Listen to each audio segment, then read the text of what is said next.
Chers frères et sœurs, nous nous retrouvons aujourd'hui, vendredi saint. Nous avons hier contemplé et médité sur le mystère du sacerdoce. Nous avons contemplé Jésus à la scène. Nous avons sans doute pu assister à un office télévisé, euh, malheureusement sans le lavement des pieds, mais où nous sommes quand même souvenus de l'institution de l'Eucharistie, donc Jésus qui nous donne ce grand cadeau de sa présence parmi nous et de sa présence en nous-mêmes. Cette présence dont nous sommes privés dans nos maisons, dans notre confinement, mais cette présence qui est bien réelle pour nous quand même, ce Jésus qui est au tabernacle dans nos églises, qui est sur nos autels quand les prêtres célèbrent même tout seuls la messe, c'est quand même une présence de Jésus pour nous, une présence qui rayonne.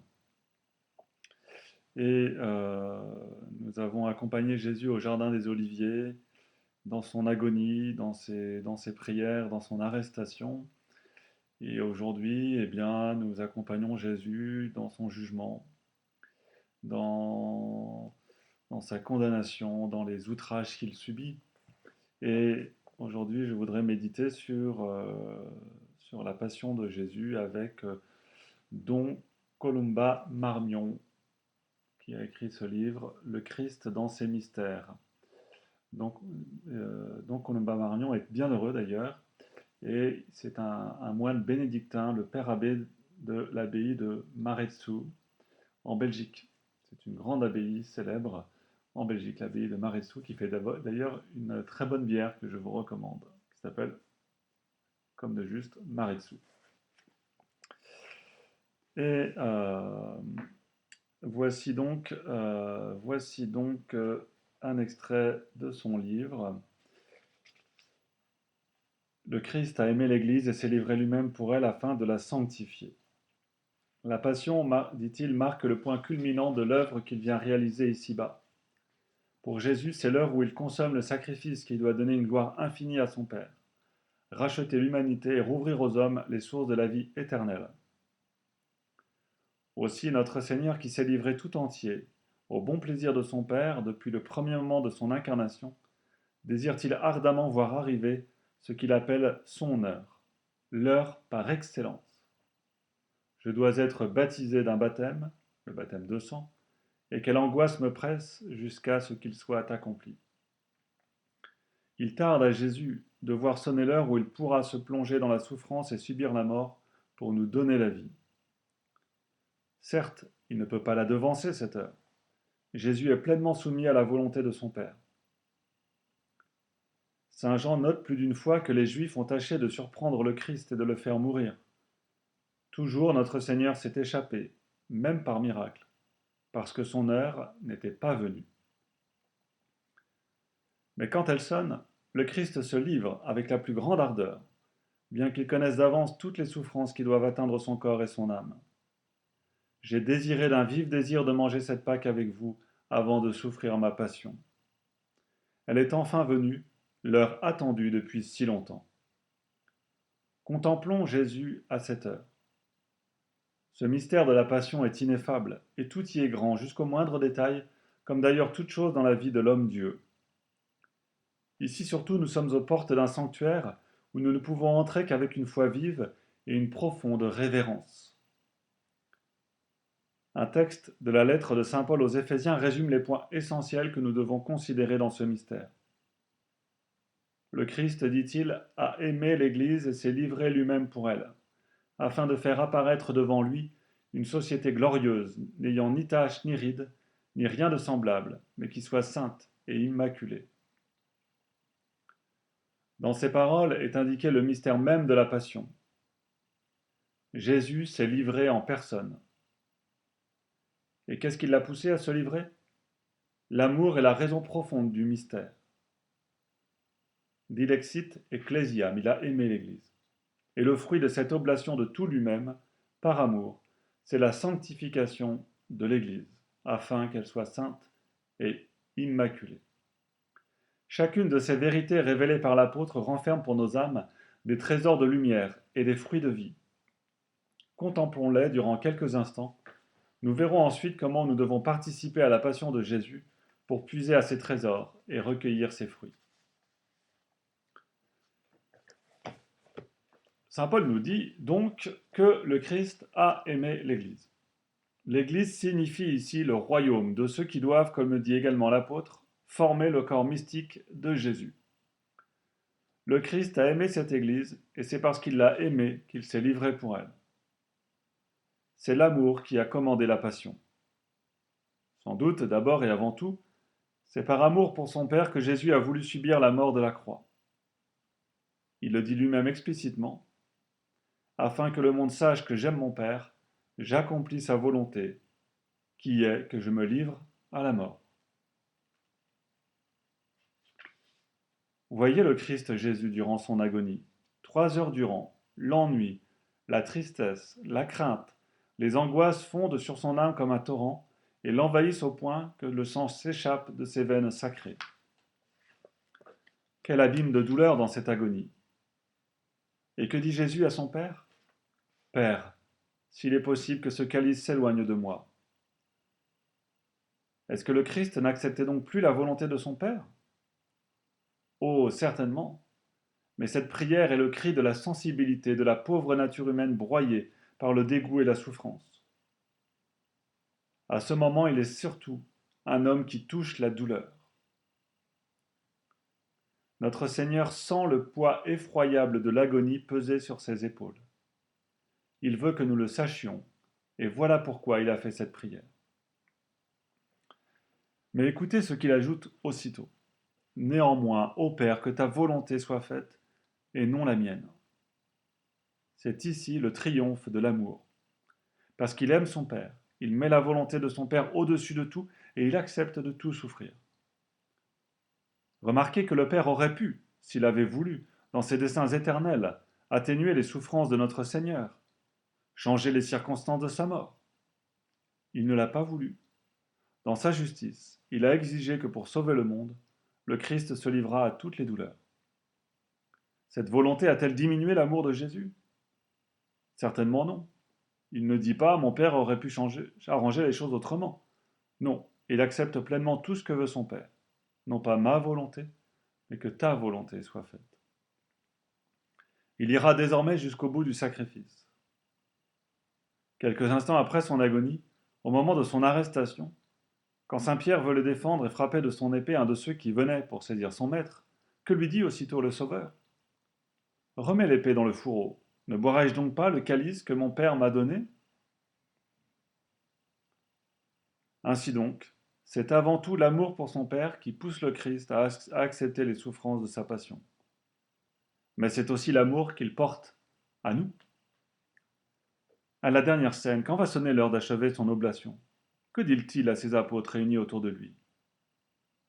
Il n'est pas d'amour plus grand que celui de donner sa vie pour ses amis.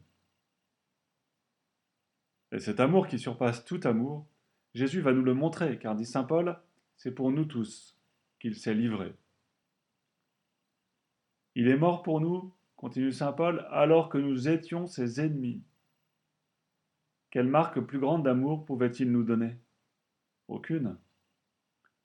Aussi l'apôtre ne cesse-t-il de proclamer que c'est parce qu'il nous a aimés que le Christ s'est livré. À cause de l'amour qu'il m'a porté, il s'est donné pour moi. Et livré, donné, dans quelle mesure ? Jusqu'à la mort. Ce qui rehausse infiniment cet amour, c'est la liberté souveraine avec laquelle le Christ Jésus s'est offert. Ces 2 mots nous disent combien, spontanément, Jésus a accepté sa passion. N'avait-il pas dit un jour, en parlant du bon pasteur qui donne sa vie pour ses brebis ? Mon Père m'aime parce que je donne ma vie, pour la reprendre le jour de ma résurrection. Personne ne me la ravit de force, mais je la donne de moi-même. J'ai le pouvoir de la donner et le pouvoir de la reprendre. Et voyez comment ces paroles se sont réalisées. Au moment de son arrestation, il demande à ceux qui veulent mettre la main sur lui. « Qui cherchez-vous » ? « Jésus de Nazareth ?»« C'est moi. » Et cette parole les renverse par terre. S'il le demandait à son Père, le Père enverrait des légions d'anges pour le délivrer. Chaque jour, ajoute-t-il, j'étais assis parmi vous, enseignant dans le temple, et vous ne m'avez pas saisi. Il eût pu faire qu'il en fût encore de même aujourd'hui, mais il ne veut pas, parce que c'est son heure. Voyez-le devant Pilate, il reconnaît que le pouvoir qu'a le gouverneur romain de le condamner à mort ne vient que de son Père. Tu n'aurais aucun pouvoir contre moi s'il ne t'avait été donné d'en haut. S'il voulait, il se délivrerait de ses mains, mais parce que c'est la volonté de son Père, il s'abandonne à un juge inique. Cette liberté avec laquelle Jésus donne sa vie est entière, et c'est là une des plus admirables perfections de son sacrifice, un des aspects qui touche le plus profondément notre cœur humain. Dieu a aimé le monde à ce point qu'il lui a donné son Fils unique. Le Christ a aimé à ce point ses frères qu'il s'est spontanément livré tout lui-même pour les sauver.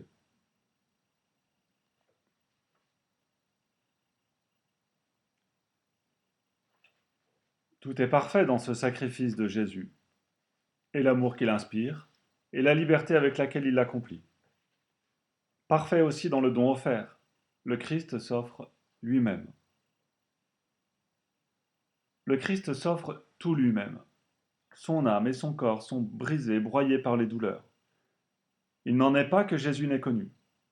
Si vous lisez attentivement l'Évangile, vous verrez que les souffrances de Jésus ont été disposées de telle sorte que toutes les fibres de son cœur fussent déchirées par l'ingratitude de la foule, l'abandon des siens, les douleurs de sa mère, que sa sainte âme dut subir toutes les avanies et toutes les humiliations dont un homme puisse être accablé.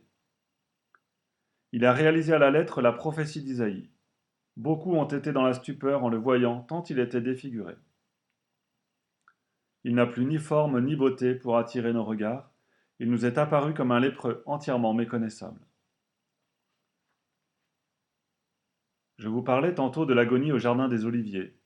Le Christ, qui n'exagère rien, découvre à ses apôtres que son âme innocente est oppressée alors d'une tristesse si poignante et si amère qu'elle est capable de le faire mourir. Tristis est anima mea usque ad mortem. Mon âme est triste jusqu'à la mort. Quel abîme! Un Dieu, la puissance et la béatitude infinie se trouvent accablés par la tristesse, la peur et l'ennui. Le Verbe incarné connaissait toutes les souffrances qui allaient fondre sur lui pendant les longues heures de sa passion. Cette vision soulevait en sa nature sensible toute la répulsion qu'une simple créature en aurait éprouvée.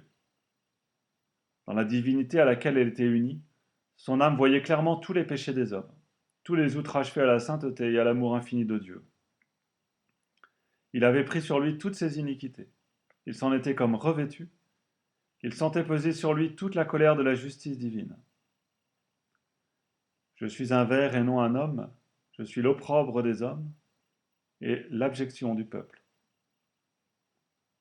Il prévoyait que pour beaucoup d'hommes son sang serait inutilement versé, et cette vue portait à son comble l'amertume de sa sainte âme, mais nous l'avons vu, le Christ a tout accepté. Il se lève maintenant, sort du jardin et s'avance au-devant de ses ennemis. C'est ici que commence, pour notre Seigneur, cette série d'humiliations et de souffrances que nous pouvons à peine essayer de décrire. Trahi par le baiser d'un de ses apôtres, garrotté par la soldatesque comme un malfaiteur, il est mené chez le grand prêtre. Là, il garde le silence au milieu des fausses accusations proférées contre lui. Il ne parle que pour proclamer qu'il est le Fils de Dieu. Tu le dis, je le suis. Cette confession est la plus solennelle qui ait jamais été faite de la divinité du Christ. Jésus, roi des martyrs, meurt pour avoir confessé sa divinité, et tous les martyrs donneront leur vie pour la même cause. Pierre, le chef des apôtres, avait suivi de loin son divin maître. Il lui avait promis de ne l'abandonner jamais. Pauvre Pierre. Vous savez comment 3 fois il renia Jésus. Ce fut là sans aucun doute pour notre divin Sauveur une des peines les plus profondes de cette nuit terrible. Les soldats gardent Jésus et le comble d'injures et de mauvais traitements.